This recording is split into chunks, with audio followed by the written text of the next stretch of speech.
സമയക്കുറവും സാഹചര്യ പ്രശ്നങ്ങളും ഇനി ചികിത്സ തേടുന്നതിന് ഒരു തടസ്സമേയല്ല. ലാബ്സ് MHLന്റെ എല്ലാ സ്ഥാപനങ്ങളിലും ഓൺലൈൻ ഡോക്ടർ കൺസൾട്ടേഷൻ ലഭ്യമാണ്. പെരിങ്ങനത്ത് 2 കാറുകൾ മോഷ്ടിച്ച കേസിൽ 2 പേരെ പോലീസ് അറസ്റ്റ് ചെയ്തു.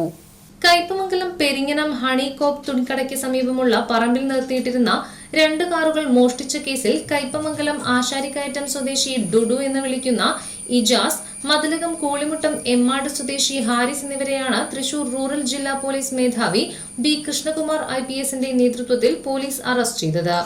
14-ാം തീയതി രാത്രി 10:30-നും പിറ്റേ ദിവസം ഉച്ചയ്ക്ക് 12-നും ഇടയിൽ കയ്പമംഗലം 3 പീടിക സ്വദേശി മുഹമ്മദ് അനസിന്റെ പറമ്പിൽ പാർക്ക് ചെയ്തിരുന്ന ഇയാളുടെ ഉടമസ്ഥതയിലുള്ള 6 ലക്ഷം രൂപ വില വരുന്ന മാരുതി സ്വിഫ്റ്റ് കാറും സുഹൃത്ത് മുഹമ്മദ് സഹലിന്റെ ഉടമസ്ഥതയിലുള്ള 11 ലക്ഷം രൂപ വില വരുന്ന മാരുതി എർട്ടിക കാറുമാണ് പ്രതികൾ മോഷ്ടിച്ച് കടത്തിക്കൊണ്ടുപോയ കേസിലാണ് ഇവരെ അറസ്റ്റ് ചെയ്തതെന്ന് പോലീസ് പറഞ്ഞു.